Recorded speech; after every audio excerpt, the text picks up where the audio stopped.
संत गाडगेबाबांचा एक अभंग अतिशय प्रसिद्ध आहे.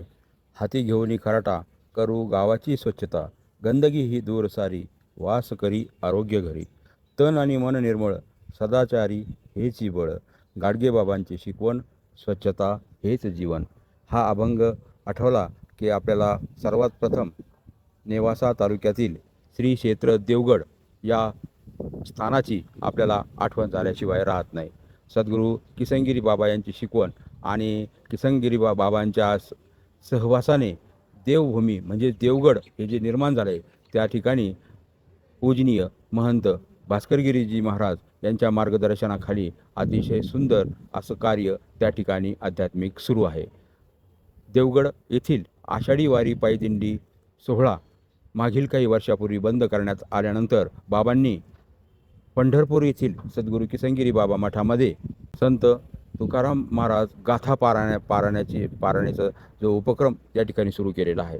हा पारायणाची आज ग्रंथपूजन करून सुरुवात करण्यात आली आणि योगायोग पहा, या सोहळ्याला एक वारकरी संप्रदायातील एक महान व्यक्तिमत्व मारुती बाबा कुरेकर यांनी पहिल्याच दिवशी भेट देऊन या ठिकाणचं संपूर्ण वातावरण आध्यात्मिक आणि पवित्र असं केलेलं आहे. पहा, बाबांचं आगमन झाल्यानंतर महंत भास्करगिरीजी बाबा यांनी बाबांचं स्वागत केलं. त्यानंतर गुरुसाधनामध्ये महंत बाबा, त्याचप्रमाणे स्वामी प्रकाशानंदगिरी बाबा महाराज यांनी संतपूजन केले. धर्ममंडपात आषाढी वारीनिमित्त सुरू झालेल्या संत नामदेव महाराज गाथा पारायणास पूजनीय कुरेकर बाबा यांनी भेट दिली. या ठिकाणी त्यांनी उपस्थित पारायण वाचकांना अतिशय गोड आणि सुंदर शब्दामध्ये शुभेच्छासुद्धा दिल्या. किसनगिरी बाबा स्वच्छता सेवक व इतर देवगडचे भक्त परिवार या ठिकाणी स्वच्छता उपक्रम, त्याचप्रमाणे महाप्रसाद आदी सेवा देत आहे. खरोखर अतिशय सुंदर असा हा आध्यात्मिक सोहळा या ठिकाणी सुरू आहे. अनेक भक्तगण पंढरीच्या वारीला आलेले या मठास आणि पूजनीय बाबांचं दर्शन घेण्यासाठी या ठिकाणी भेट देत आहेत. मठाच्या अगदी समोर जो मुख्य रस्ता आहे मंदिराकडे जाण्याचा, त्या ठिकाणी देवगड संस्थांच्या वतीने आरोग्यवारी हा एक अतिशय चांगला आणि विशेष असा उपक्रम सुरू करण्यात आला आहे. या ठिकाणी रुग्णांची तपासणी, त्याचप्रमाणे मोफत औषधांचंही वाटप केलं जातं. खरोखर हे सर्व बाजूनी स्वच्छता असेल, पर्यावरण उपक्रम असेल, आध्यात्मिक उपक्रम असेल, त्याचप्रमाणे वारकरी शिक्षणाच्या माध्यमातून जो उपक्रम असेल, हे अतिशय सुंदर पद्धतीने मार्गदर्शन आणि त्याचं पालन केलं जातं. त्यांना घेऊन येत आहे. त्याप्रमाणे आपण हे श्री क्षेत्र देवगड या मठामध्ये प्रतिवर्षाप्रमाणे संत श्रेष्ठ नामदेव महाराज यांच्या गाथ्याचं पारायण, गावामध्ये पालखीची मिरवणूक आल्यानंतर दिनांक 20 तारखेपासून आपला म्हणजे पंचमी, आषाढ शुद्ध पंचमीला आपल्या इथला कार्यक्रम सुरू होते.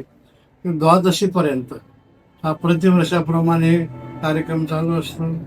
संत श्रेष्ठ नामदेव महाराजांच्या गाथाचं पारायण, त्याचप्रमाणे काकडा, हरिपाठ, कीर्तन आणि अन्य काही कार्यक्रम चालू असतात. अन्नदान करणारी भक्तमंडळी भरपूर अन्नदान करतात.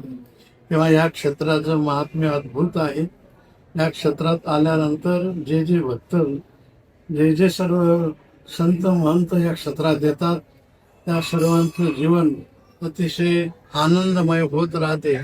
पांडुरंगाच्या चरणी आम्ही विनम्र प्रार्थना करतो. नामदेव महाराजच सांगतात, नामा म्हणे केशवराजा, केला नेम चालवी माझा. हा नित्यनेम असाच प्रभू पांडुरंगाने टिकून ठेवावा ही पांडुरंगाच्या चरणी श्री समर्थ सद्गुरू किसनगिरी बाबाच्या चरणी प्रार्थना करतात. देवगडचं नाव घेतलं तर खरोखर अतिशय मनाला अतिशय एक चांगला भाव निर्माण होतो. आणि हेच कार्य जसं देवगडला सुरू आहे, तसंच पंढरपूरच्या मठामध्ये सुद्धा अतिशय स्वच्छ आणि पवित्र असं वातावरण या निमित्ताने, आषाढीच्या निमित्ताने पाहण्यास मिळालं. विनायक दुरंदले, दैनिक सकाळ बातमीदार, सोनई.